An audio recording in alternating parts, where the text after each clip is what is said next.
Welcome in, wrestling fans. It's a Tuesday evening here on the PA Power Hour.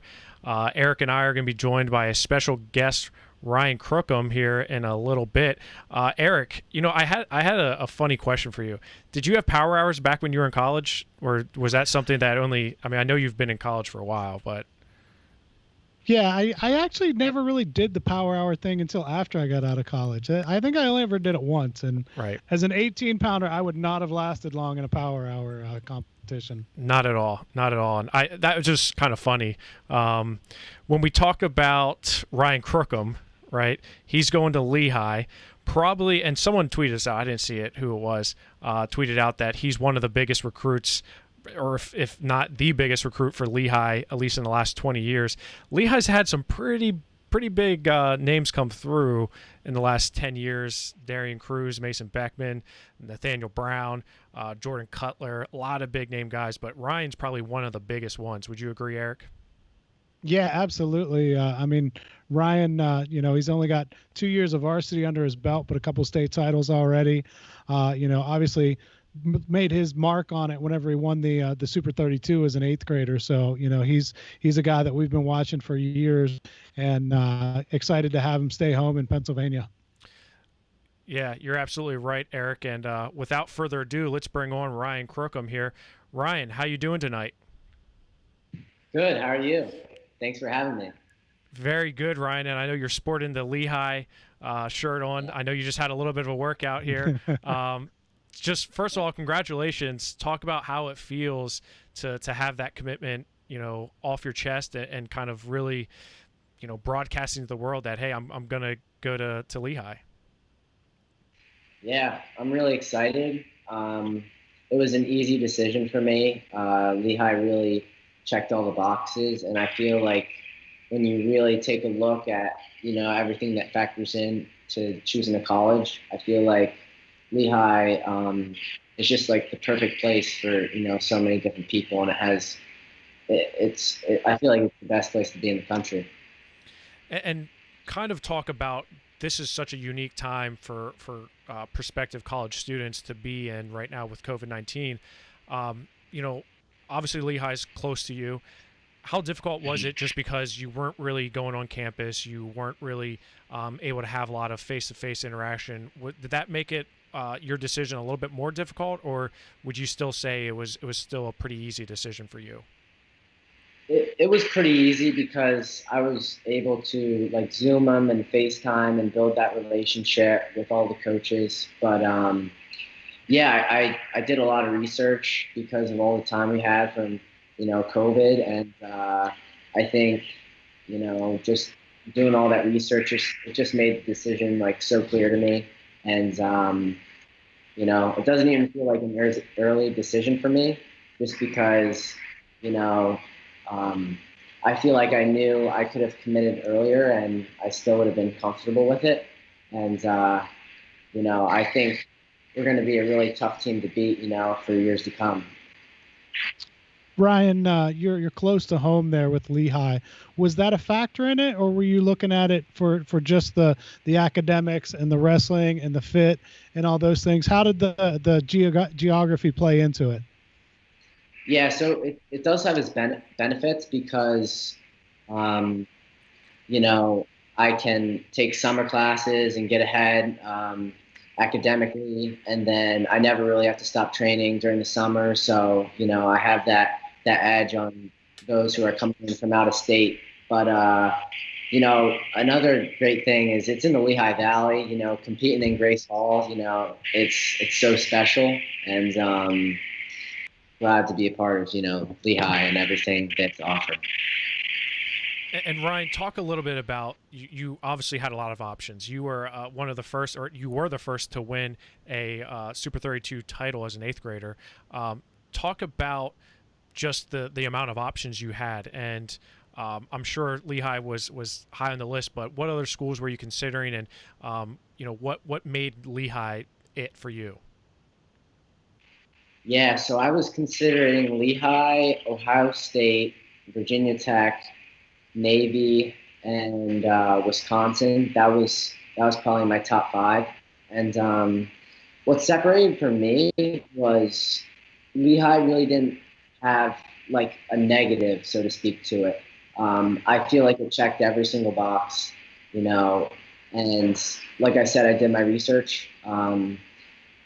Just like a quick, like simple fact is their student to faculty ratio is 9-1. So just having, that type of attention in the classroom, I think it's awesome. And that's just like from 5 minutes of research. I did tons of research, and Lehigh offers, so many opportunities in education and athletics, obviously. But yeah, so I feel like Lehigh kind of, had the edge from the beginning, and yeah, it's just the place for me. Ryan, you brought up the academics. How big of a role did that play? I mean, just, Lehigh is an elite academic institution. And do you know what you're going to major in? And how big of a role did all that play into it? Yeah, so it played a big role. Again, getting a degree from Lehigh is huge. And for me, the way I thought about it is, where do I want to be in like 5 years? Thinking about my future, I feel like Lehigh sets you up perfectly, when you think about 5 years. So I think I want to major in some type of business, and then maybe like a minor in actuarial science, which is like the study of risk and all that.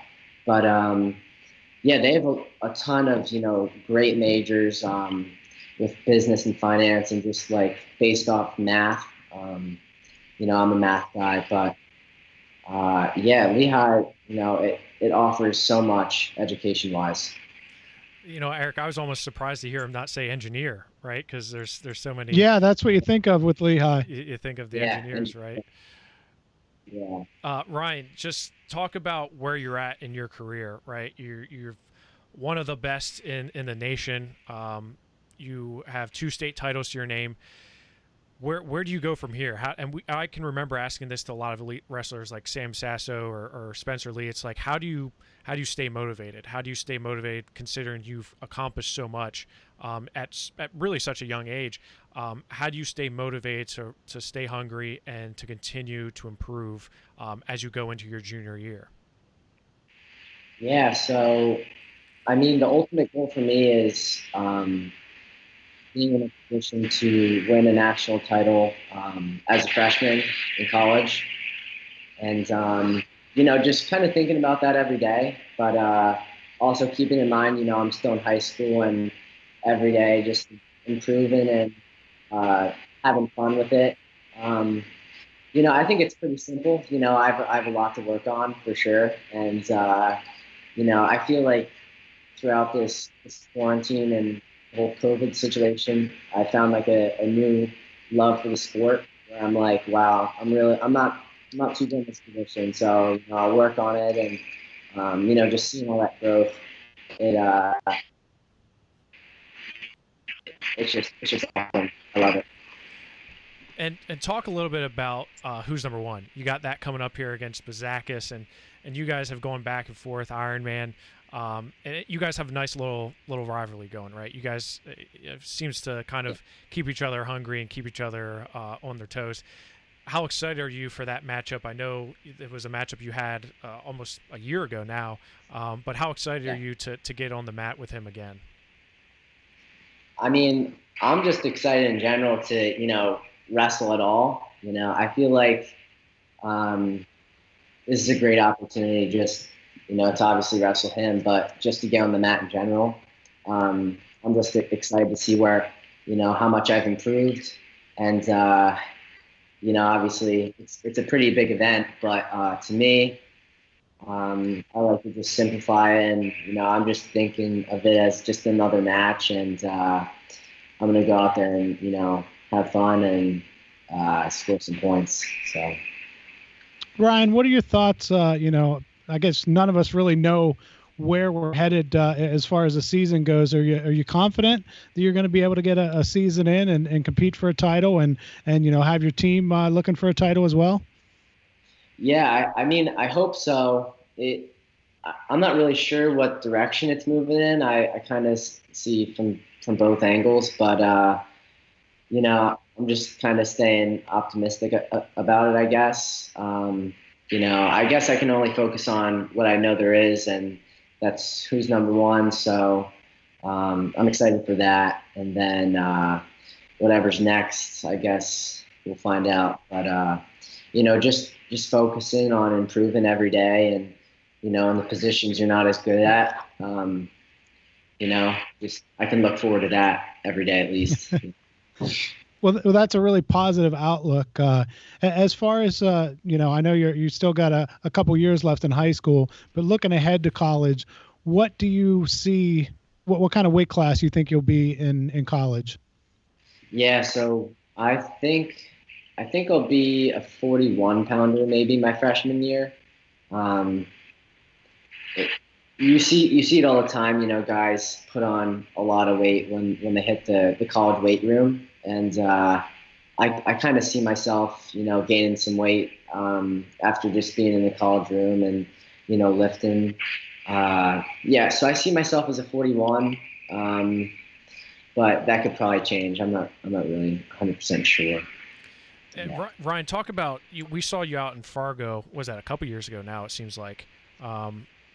How disappointed were you to not be able to get some freestyle action under your belt this summer? Because I know that's an area that you really, you want to make a world team and all that stuff. Like how disappointed were you just the fact that you weren't able to really have a freestyle season? Yeah, it was disappointing for sure. I wanted to go to junior world team trials and test myself against, some of the best like college guys.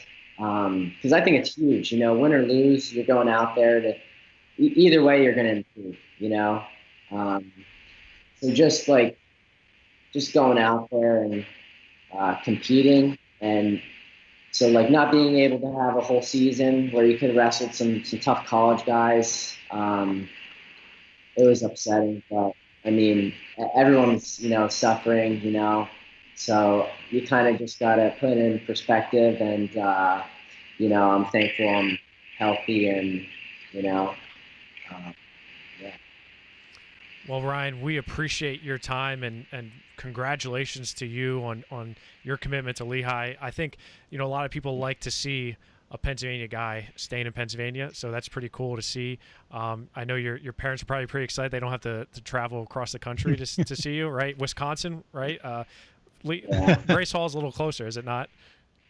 It is pretty close. I can actually probably walk. It's like 7 miles from my house. Wow. Yeah. Don't do that before a match in college. You don't want to tire yourself out there.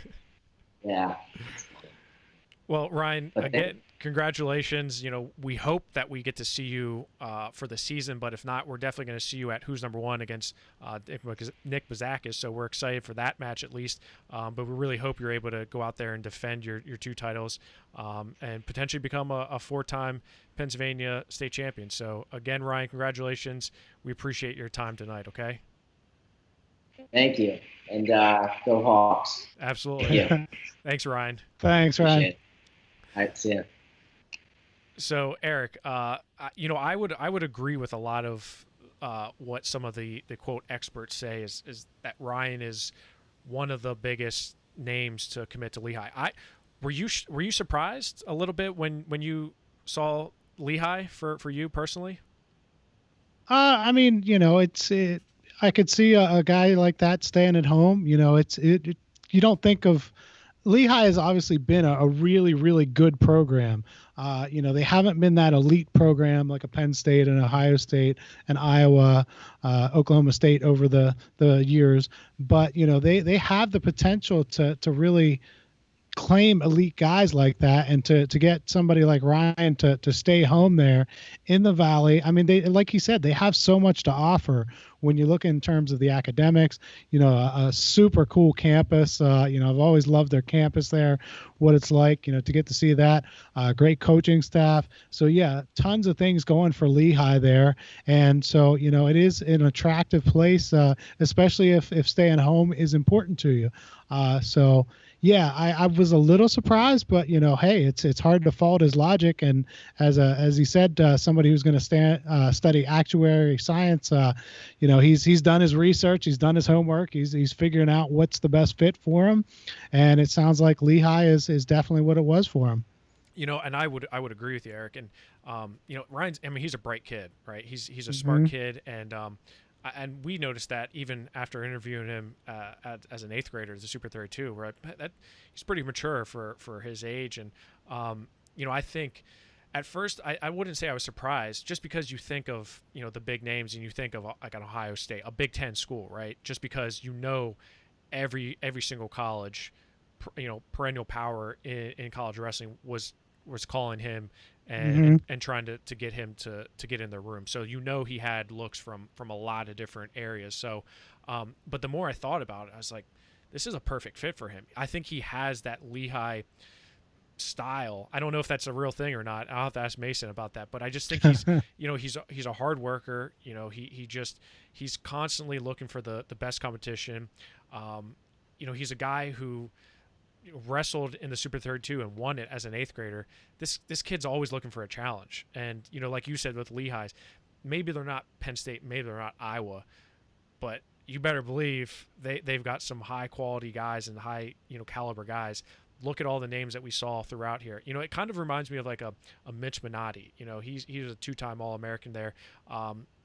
Not as big as a pedigree as Ryan was, but somebody who's just gonna get just really grind his way to a potential national title. I really do believe that Ryan Crookham is going to be in the hunt for a national title at Lehigh. Yeah, and you talked about the work ethic. I think that was evident even as we talked to him about trying to get him on the show, because some guys are like, oh yeah, whenever you need me, I'll be available, whatever. And Ryan's like, well, I got to check my training schedule, see if I can fit it in. And that's in a way that's kind of refreshing. That as much as we love having him on the show, he was like, hey, look, I gotta do my training first, and if I can work around it and fit it in, then yeah, I'd be happy to come on. It's definitely reassuring to hear that, because like you said, a lot of times when we say, hey, we want to interview, and a lot of times it's right away, but he's a very disciplined individual, right? And I think that's evident, and I think that has a lot to do with his coach Matt Veers at Notre Dame Green Pond.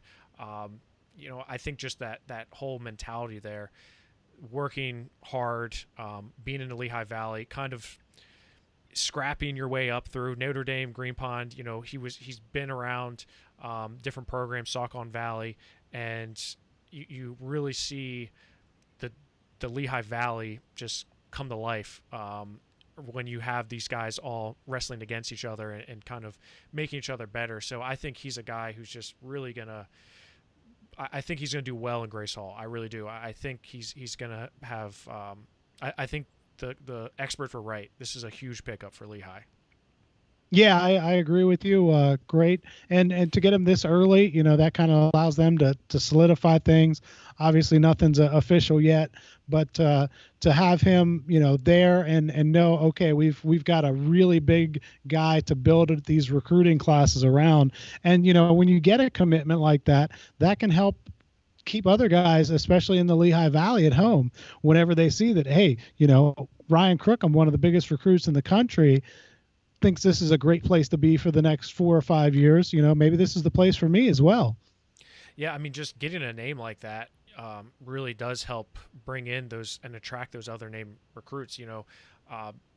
Thinking of like a Spencer Lee to Iowa, and how many kids are like, wow, even look at the PA pipeline there.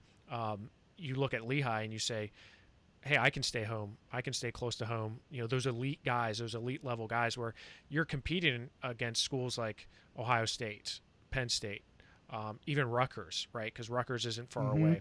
So you have a kid from Nazareth, from Saucon, or from Notre Dame Green Pond, where they feel comfortable staying home at Lehigh and competing there in Grace Hall. So you're right. It could start definitely a snowball effect of some of the top District 11 guys. And you look at Ryan in his career. I mean, he's 99-3 in his career. I mean, he's very good. He's obviously a guy that we've seen on the national level really excel, but just dominating people. He never stops. He never stops scoring. He never stops attacking. He never stops wrestling.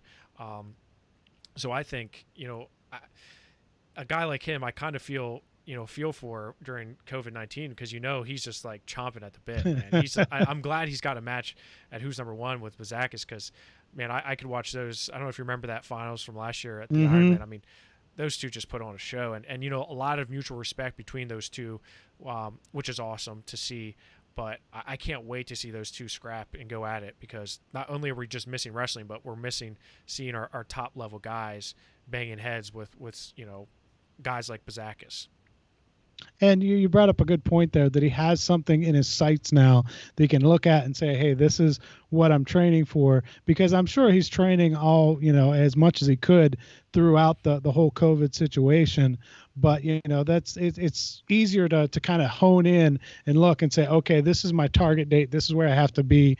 And, to keep that going, because I'm sure it's very difficult to keep that training schedule up at that peak where you want it to be, when you're like, well, I may wrestle again in 6 months, or, at some point, when you have that date locked in, that where you're going to be. I think that really helps.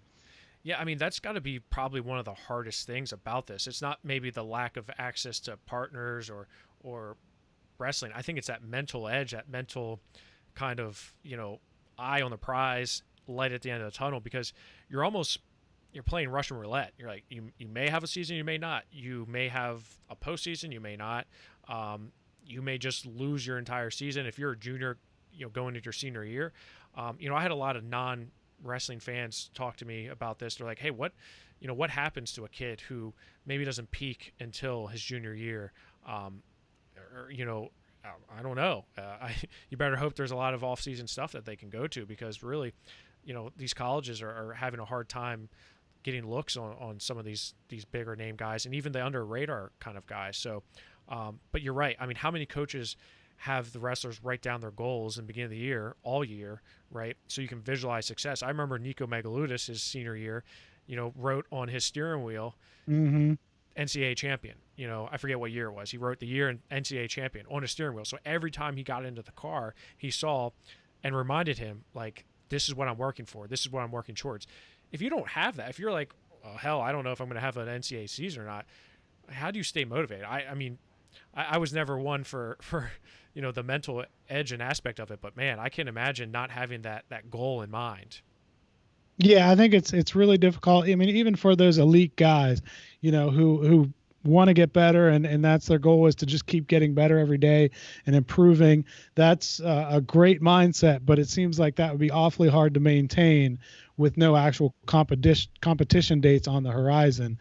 That you really need that chance to prove that you've gotten better, aside from just working out in the room every day.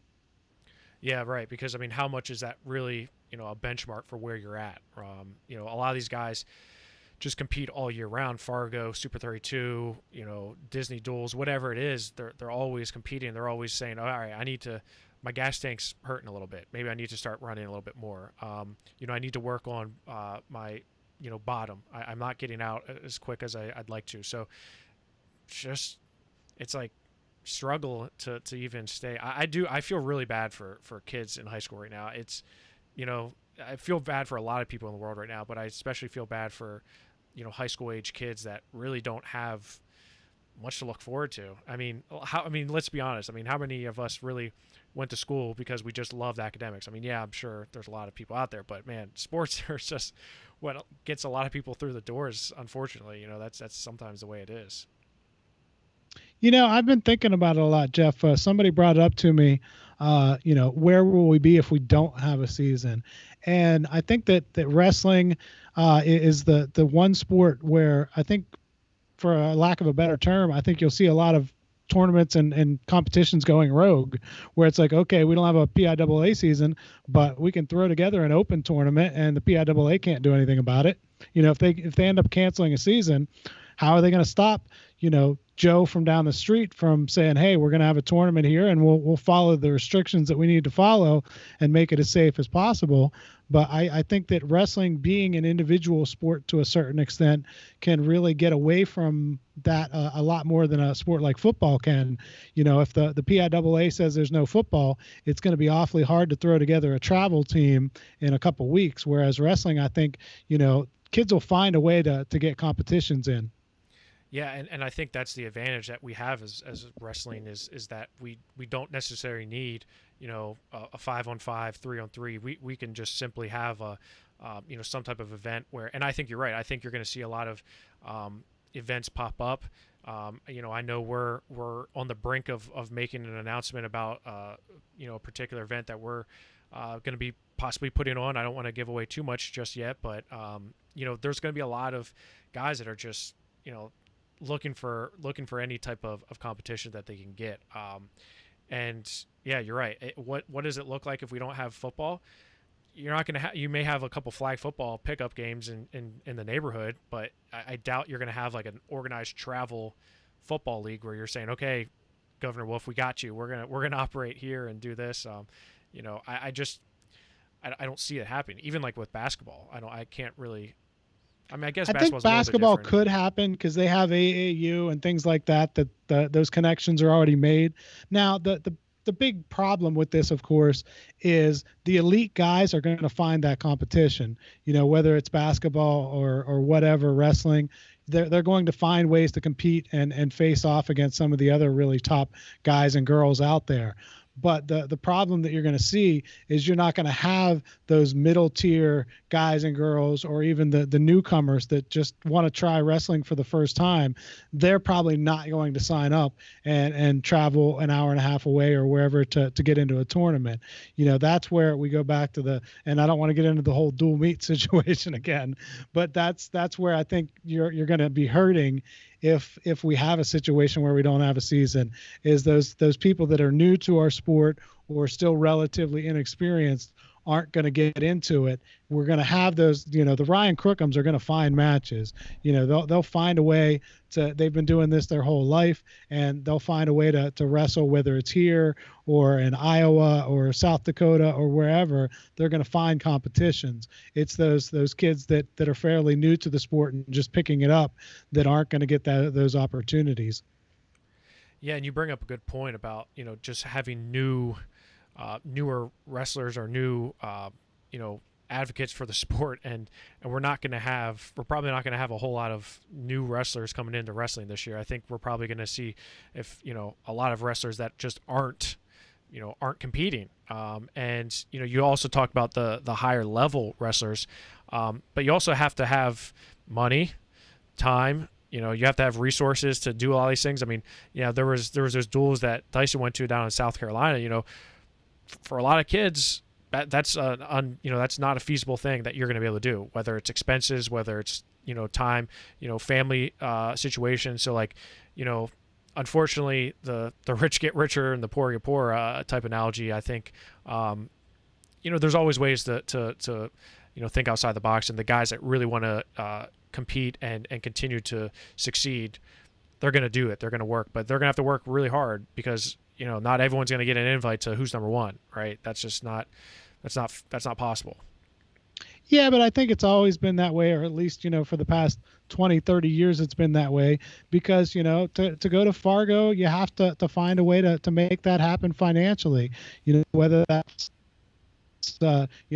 funds on your own or whether your parents can just foot the bill or however it is. I mean, unfortunately, financial status does play a part in most sports. Wrestling, not as much as some others. Like I've gotten into hockey a little bit with the players living with me, and if you don't have a pretty good income, it's tough to be in hockey just because of the costs associated with it. Wrestling, thankfully, you can get a pair of beat up old shoes and a headgear and go out there and wrestle, to a certain extent. But I do get what you're saying. The one thing that I will say, going back for a minute to the inexperience, is the one way that this I'm not saying that anybody's winning out of the whole COVID situation, but the one place where wrestling could possibly benefit is if there isn't a fall sports season and you get a lot of kids that are hungry just to go and do something, come January, if that's when the wrestling and basketball seasons start, maybe those rosters would see some kids that aren't worn down from football or cross country or whatever, and like, hey, I just want to get out and do something, so let me give this sport a try. So you may see some numbers there. Now, of course, the problem is, how do you condense, if you do move fall sports back into spring, how do you condense football, wrestling, track, baseball? How do you get all those things into a school year? Yeah, and I think that's the real question there is we talk about the Big Ten canceling their season. It's like, okay, well, is a spring sport possible for football? And most people would say no, it's not possible. So I get what you're saying, going back to what picking up a wrestling shoe and a beat up old wrestling shoe and just kind of wrestling, and yeah, it's different. But someone like Dyson, Dyson was supposed to play football this year, and he's like, well, I guess that's not happening. And I would assume that, like, hockey players, like you said, the equipment itself is pretty expensive, I would assume. So well, we had one kid that was living with us and got cut from the Johnstown team, and he went out to Oregon to play, and in the junior league that he was in out there, it cost $10,000 a year just to be in the league. That was just to pay for ice time, travel, all that stuff, and then he had to pay, I think it was $350 a month to the family that he lived with out there for food, and then you throw on getting your car out there, and obviously all the other expenses associated with it as far as paying for gas and all that stuff. I mean, it's easily $15,000-$20,000 a year these hockey players are playing at times to play the sport that they love. So we're fortunate in that regard that wrestling, yeah, if you want to go to all these competitions out of state, you're going to have to pay more. But, for the most part, you're able to find competition within an hour or two of most places in Pennsylvania. Yeah. And did you see the Super 32? They said that they're still planning on having it, as of right now. I did not see that. I put out something. I saw something that they put out that said, hey, we're still planning on having it if the governor goes into phase whatever it is. And, I'm just thinking, like, I can't see that happening. I really can't. But while we're on that subject, we talked about the mental aspect of wrestling and kind of staying focused. I think now is a great time to go over to the Tactical Mind and Nick Fuller to hear about what athletes can do to help hone in their mental skills. We'll be right back. This is the Tactical Mind, and I work with athletes in the field of sports psychology as a cognitive performance coach.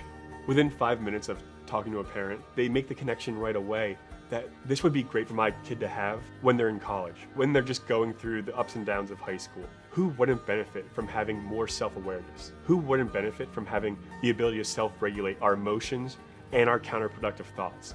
Who wouldn't benefit from having more optimism, not just on the field, but in life?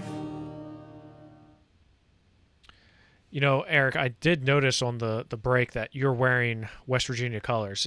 Was that planned for this because you're such a big Mountaineers fan, or was not in any way, shape, or form? No, this was Pitt has changed their color scheme about a dozen times in my lifetimes, and at one point these were Pitt colors, so that's what my defense. I was almost half expecting a flying V, like right up here in the chest for you or something. Never. That is sacrilege, Jeff. Never. Let's go Mountaineers chant, something like that going.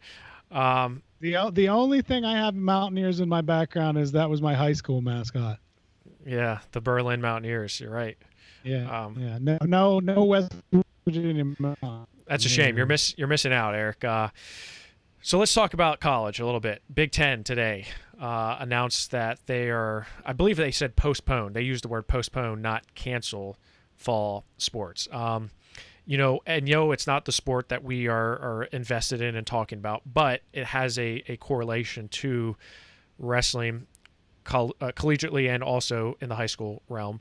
How much of an impact do you think this has? And I think you mentioned, I didn't see it, but the Pac-12, did they make an announcement, or they're going to make an announcement that they are Yes, yeah. It sounds like the Big Ten and the Pac-12 are both saying that there will be no fall sports And so, yeah, that's absolutely huge, because I mean, we know as well as anyone that football is the driver for everything in college sports.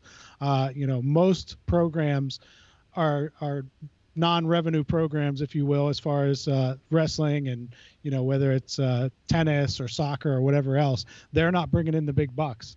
Football is footing the bills for most of the other sports on campus at most, especially the Power 5 conferences. So, to lose that potentially is going to be a huge hit. My fear is, even if we get past COVID and wrestling is able to start on January 1st, I wonder how many programs are really going to be under the gun because they just don't have the financial support and the backing of the university because of a lack of a football season. Hopefully the Big Ten schools, I mean, those are all pretty well funded, and wrestling is such a big part of the Big Ten that hopefully nobody in there is at risk. But, some of these smaller schools or smaller conferences, I really worry about how they're going to have the financial backing to support a wrestling team. Yeah, I mean, you're right. When we talk about just the funding at the college level and football not, being competed and you're not having that revenue stream coming in, if I'm the Big Ten, wrestling, I'm concerned. I'm 100% concerned because it doesn't matter how successful wrestling is in the Big Ten, football is king, right? So I mean, you lose that. How the domino effect just kind of continues to take hold. So. And the COVID can't read a calendar. I mean, I just love the January 1st thing and new year, new me. It's just 2020, Jeff. As soon as we get 2020 behind us, we'll be all good. We're good. Okay, that's nice to know. I'm happy to hear that that I can plan accordingly for 2021. But it's like. We keep, and it's like I correlate this to my wife's work. It's like, all right, we're going to bring you back into the office in May. It's like, we're going to bring you back in August. Actually, we're not going to bring you back to the end of the year, December. And you're thinking, see, this all goes back to the mindset though, Jeff. We got to have that goal out in front of us that, okay, because if they say, we're not playing any sports until we figure this out, everybody's going to go completely nuts. We at least have to have a goal in mind that, okay, maybe there won't be football in the fall, but maybe there will be after January 1st. Maybe we can still find a way to play it in the spring. Yeah, I mean, so that leads us right into what I wanted to talk about next, was the PIAA and Governor Wolf, right? Because we haven't talked since Governor Wolf made that mic drop announcement, which, by the way, was pretty bush league. I mean, come on, like, at literally the end of the press conference, and you're just gonna and it was just bizarre because bomb? It didn't seem like anyone at the PIAA knew about it. Right. It definitely caught a ton of people off guard. And I think especially Dr. Lombardi and the board of directors at the PIAA is saying, like, hold on, like, where is this coming from? They came out with, and I've definitely have gained a little bit more respect for the PIAA in seeing how they've kind of responded to and planned for opening up sports, because they put together a pretty substantial and in-depth COVID-19 mitigation plan for sports, fall sports specifically. So they had this plan in mind, and all of a sudden Governor Wolf comes in and is like, drops a bomb, and they're scrambling like, what do we do? And I wasn't surprised that they said, we're going to press pause on this, and in 2 weeks we're going to evaluate, and hopefully we can kind of make have a conversation with Governor Wolf and their staff and his staff, and just kind of say, like, what are you doing here, right? Because that was a bomb. I'll be really interested to see what happens, because I know that since then I think that it's come out that the Wolf administration has kind of said, yeah, this is a recommendation, but we could make it something that we'll enforce too if the PIAA doesn't say there's not going to be any sports. So it'll be really interesting. Does the PIAA have the balls to say, okay, yeah, we're going against the governor's recommendation, and we're gonna roll out the footballs and the soccer balls and the volleyballs and go ahead and play? Or do they say, no, we're gonna cancel it, And, if they do say we're going to play, does he then step in and say, no, you're not? It's going to be, there could be a real showdown there as to who's going to win that battle. Yeah, I think this is a game of chicken here, because I think you got, I think and I've been following this very, very closely, and just hearing Dr. Lombardi, his statements, and some of the board of directors statements, even some state legislators say, I think they are pretty adamant that they want sports in high school. I think they're pretty adamant that they're not going to necessarily bend to the powers that be, if you will. So I think we're in for a potential fight here. I think just the tone that you're seeing from across the state. In fact, I don't know if you saw the WPIAL press conference yesterday, where the WPIAL called Governor Wolf's kind of recommendation uncalculated, inconsistent, and unfair. And that's coming from the biggest region in the state of Pennsylvania, and really one of the bigger driving forces in the state in terms of high school sports. So that to me shows what type of mentality these leagues and administrators and I just saw Hempfield Area High School. They said they're like, we're playing sports, we're having kids in school, and we're playing sports. Come shut me down. But not too far down the road from there, didn't Uniontown say they're not playing sports? Right, Uniontown this is before the recommendations too. Right. I think to a certain extent it makes sense for individual districts to do what's best for them, because, we talked about it before, a rural school district, and we said Elk County is going to be a lot different than something in Philadelphia. The situations and the pressures and the risks that they're facing. If we had Ryan on here still, he could break down the risk assessment for us, for how it's different in Philadelphia than it is in Elk County, because obviously they're facing completely different situations. Yeah, I mean, and we talked about this before about the population size, and like, are you going to hold tournaments in Elk County or Jefferson County or some other county where the numbers are lower, or an area like Philadelphia? You're in a hot spot. You're in an area where the numbers, and talking to Joe Youngblood a lot about this, he's saying like it's different out here than it is where you're at, Dyson. You're in Punxsutawney. And I think to sum up those thoughts, I think we're in for a little bit of fight. I think in 2 weeks, I would be surprised to see the PIAA come back and say, you're right, Governor Wolf. What were we thinking? We're just going to pack this up here. We're going to postpone potentially, or that's one option. Two, I think they come out with an adaptive plan like some other states have, like a Colorado or Oregon, right, or some states out west, where they've said, okay, we're gonna do sports, but because the COVID can't read a calendar, January 1st, we're good. We're gonna start our fall sports. But most, like golf, like I feel bad for golfers. Like golf, like right, you could. My brother's a golf coach, and that's what he's saying. He's a golf coach, yeah. He's out there playing every day, and he's like, this is ridiculous that we can't have a competition because all these golf courses are open. All the old guys who are more at risk are out there playing, but his high school girls team can't play. Yeah, that's just dumb. That's just. That's just I don't like that. What it comes down to is it's nobody wants to say, okay, this team can do it, but this team can't. Right. Because then everybody's going to be up in arms. So it's easier to make a blanket statement and say, sure it is. No I get high it. School sport. I get why they say it. It's like, because you can't say, well, golfers, because your sport is naturally socially distanced, you're allowed to have. I mean, well, that's not fair. What about football? Listen, forget fans in the stand. Okay, that horse has left the stable. It's gone. Forget it. Let it go. Let's at least get these kids to play. It's not about you. It's not about the parents.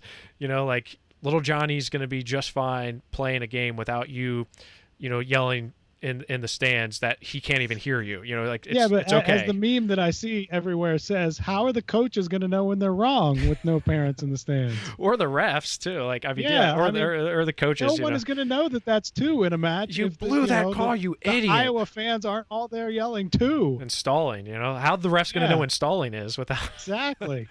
You're kind of rude, Eric. Okay, let me ask you this, Jeff. I want to back up a minute. You said that you think that the PIAA will come out and say that they still want to go ahead with it. Does college football change that? You know, we've already seen the Big Ten and the Pac-12. Now, right now, the last I've seen, the ACC and SEC are saying we want to play, and the Big 12 is kind of on the fence. But if all those dominoes fall, if the ACC, the SEC, the Big 12 all say, you know what, yeah, we want to play, but it's just not worth the risk. Isn't that very hard for high schools to say then? Yeah, you know, we think we can still do it, even though these programs that are making hundreds of millions of dollars can't figure out a way to make it happen? I mean, I think it does and it doesn't. So I think, like you said, with the Big Ten kind of folding up and Pac-12 folding up, you do see other divisions and leagues that saying like we're gonna play. Like we're even I think was it Nebraska's head coach today said something like we're exploring all options. Like, maybe we'll find somewhere else to play. League, right? I mean, the Big 12. Hey, Big 12, come on over. You know, you want to come make West Virginia's schedule even harder? Come on over. That's fine, as long as we can see the Mountaineers play.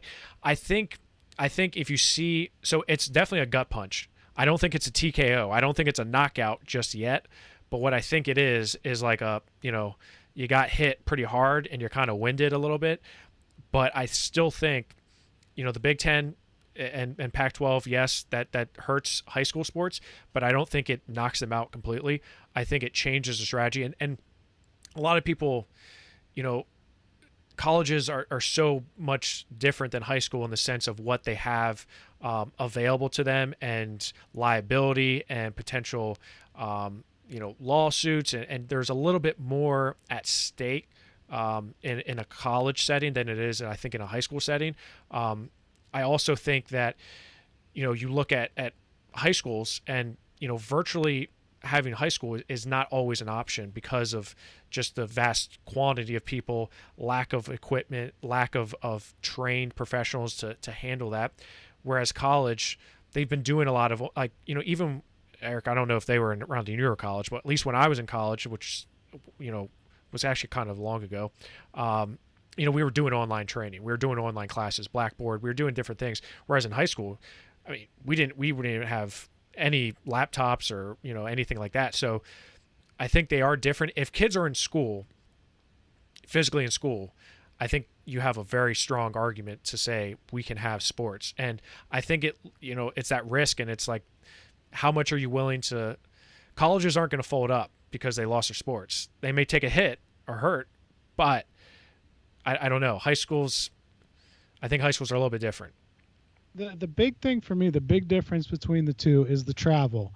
Because if you look at the Big Ten, just off the top of my head, I think you're looking at 9-10 states, something like that you're going to have involved. So there's going to be a lot of travel. Even if you say we're only playing within our conference, we're not going outside it, you've still got, from New Jersey all the way across to Iowa and Minnesota. And, so you've got a lot of travel involved.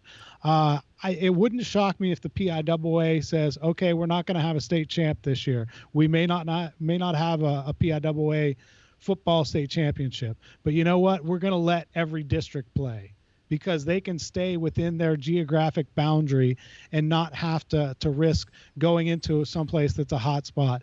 But they can stay within their confines and at least let these kids play. I mean, would it suck? Yeah, everybody wants to see the state championship games. But you know what? They did it for decades without a football playoff championship. So, if you really want the kids to be able to play and just enjoy all that sports has to offer, they can still do that without crowning a state champion. And that might be the compromise that the PIAA finds a way to say, hey, we can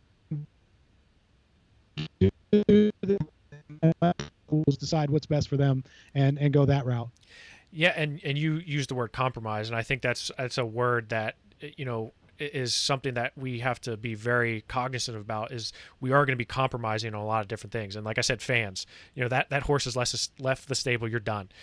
Let's at least compromise and say, okay, maybe you don't have an overall state championship, or maybe you only have a regional champion, and leave it at that. That's still better than nothing. It's like, I mean, I don't know. I think the high school is a little bit different because you're going to have people, it's more of a grassroots movement, I guess you could say. You have a lot of like parents, you have, PTAs, you have boosters, you have, crazy parents and things like that. Whereas a university, you're almost like semi-pro. I mean, there's, I don't know. And what we're finding is, at least from what I find, is that the bubble analogy works, right? The bubble method works. Yeah, absolutely. So like, if you say, okay, we're going to contain you into one district or one section or whatever, you can play within those teams. That's better than you traveling to Allentown from Pittsburgh or Philly to Altoona. I think that changes things, and I think there's a way to work around it. And I think it's a lot of it. I hate this word, fluid. It's such a fluid situation, but it really is a fluid situation in the sense that it may look vastly different come November, December, but we at least, I would at least think we got to give it a shot, right? We at least got to let the golfers golf, for God's sakes. Exactly. Let the golfers golf. Yeah. I mean, as the hashtag says, let them play. Let them play. Yeah, that thing's trending for sure. I mean, and I know Dyson loves Iowa, and Iowa was able to do their baseball season, right? Did you see that? And I think again, Iowa's different than Pennsylvania, though. The situation in Iowa where it's almost all rural is different than a Philadelphia. And to be fair, as we talked about, Pennsylvania, a lot of Pennsylvania is like Iowa, in that rural area. But we have the two big cities that really kind of skew things in the view of Pennsylvania. So I do think that it's different. And that's why, in a lot of ways, it is better if we have this, each area makes their own decisions on this instead of one blanket ruling that covers everyone. Yeah, I mean, with college football, I think you're seeing that with the different, divisions or leagues or conferences saying, okay, we're going to do this, we're not going to do that. And I think you could do the similar things in the state of Pennsylvania, but I really do believe that the PIAA, I think they're going to roll up their sleeves and try to figure something out. I really do. And I'm happy to hear that, but I also, I hope that it's done in a way that it's, Governor Wolf doesn't come back and say, you want to test me? Okay, you're shut down completely. And then you hurt AAUs, you hurt all kinds of different, sportings, youth leagues. I mean, how many youth leagues have continued playing or continue holding their events? And it's going to happen regardless. I don't know. I see your analogy about the two major cities in Pennsylvania having, causing a little bit of an issue with Iowa, but population wise and there's rural areas in Iowa, but there's a lot of rural areas in Pennsylvania too. And I think it's how much work do you want to put in to make it work and make it happen. And, it's too complex. You talk about Ryan Crookham and this, this risk assessment with the Big Ten, like you said, traveling, there's a lot of risk in there. We have at work, we have like all these risk levels, and it's like, okay, if you went to a bar, you're high risk. If you were on a plane, you're high risk. If you're in a car by yourself, all right, you're down here. The same thing can be said about sports. It's like, that's why I think the bubble analogy, the bubble method is I'm going to say bubble a few more times, but I really think that has shown that it works.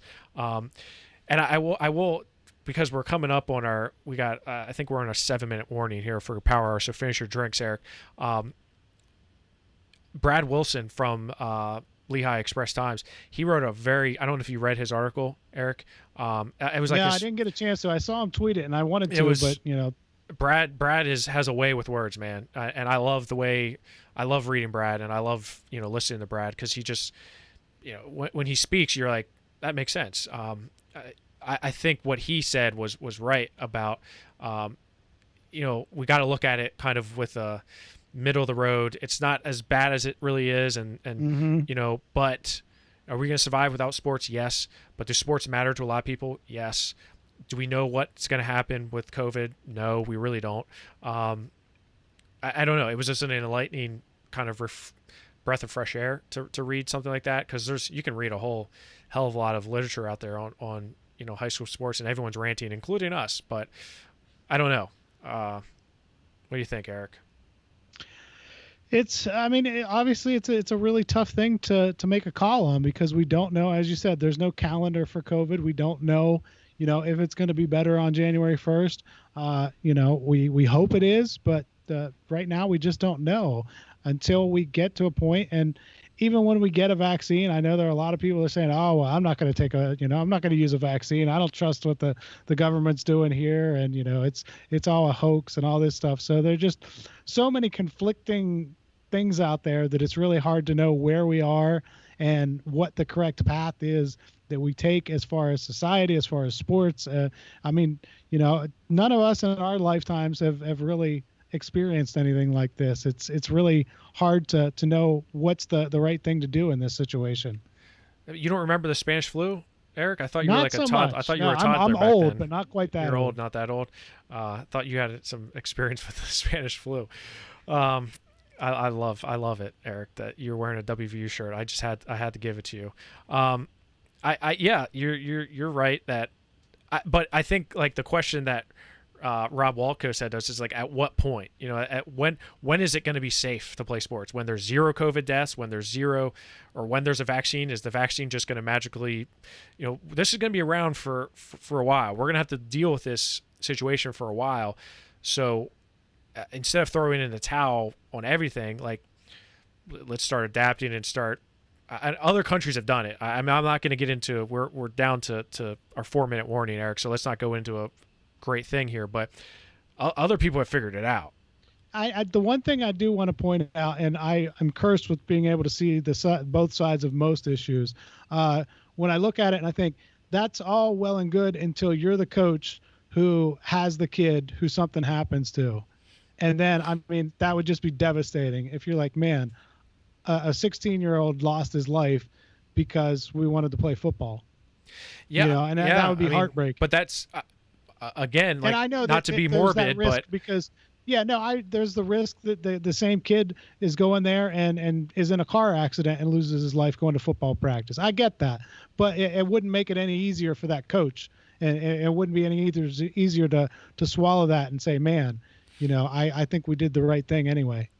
Yeah, and I think that is the golden, the question that everyone has on their mind. The great question is, at what point in time or when is it safe to do certain things? And it's just, and everyone has different opinions, and no one's going to agree. And I tend to be in your camp, Eric, where it's like I could see both sides of a lot of different arguments and stories and things and people's opinions, but what is a safe number to say, okay, we're comfortable with this, we're going to run sports, we're going to have football and basketball, and is it worth it? Well, is it worth it to go to school? What's the risk of me going to the grocery store? What's my risk of going to Kennywood? It's like, okay, it sounds like there are going to be a whole lot more people out there studying risk assessment. It would make sense. Yeah. That's cool. I think Ryan Crookham's going to lead that charge too. I appreciate that. Appreciate him coming on to talk about his commitment to Lehigh. That's a great pickup for Lehigh, a guy who is staying in the Lehigh Valley area. I think he's got a great frame, so I think 141 is not a stretch for him. You heard him talk about 141. I think that's a definitely good position for him to be in. He's got broad shoulders. He's filled out nice. I think 141 is a good fit for him. I think Lehigh's again a great fit for him, and I think this is going to be again, you're going to see other high quality wrestlers in the area maybe follow that lead into Lehigh and Grace Hall. Yeah, absolutely. Who wouldn't want to be a teammate with Ryan Crookham? The guy's a stud, and as we talked about, that has the potential to go in there and possibly compete for a national title right away, even as we're looking a couple years down the road.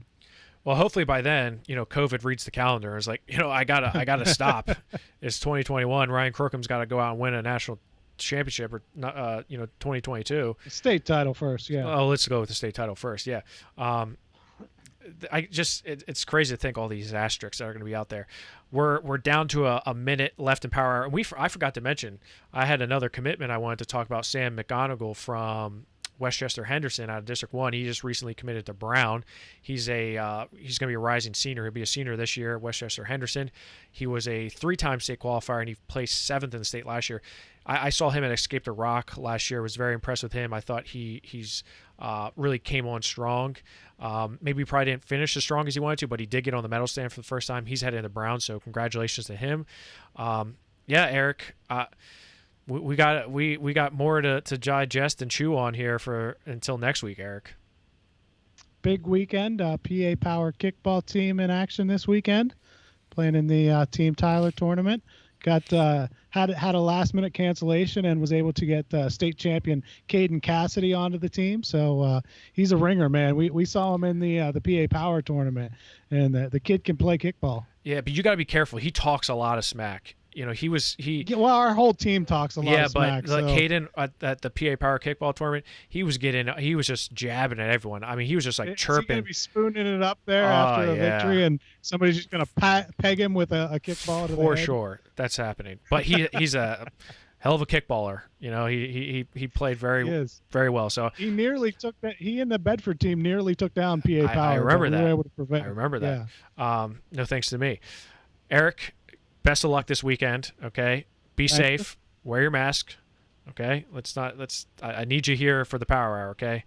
Because got it. Can't have Joe Youngblood on the show. I got a pit mask that I should have brought on for the show. I can get you a that. WVU mask. I can get you a PA Power mask. Either way. You can't breathe through a WVU mask. Yeah. All you smell is pure greatness, Coal dust. No. Eric, thank you. Ryan Crookham, thank you for coming on. I hope you enjoyed it. Stay tuned for all your updates on PA Wrestling, PAPowerWrestling.com. Follow us on Twitter at PAPowerWrestle, and, of course, on Facebook. And give us a follow on Instagram as well. Eric, until next time, we'll see you.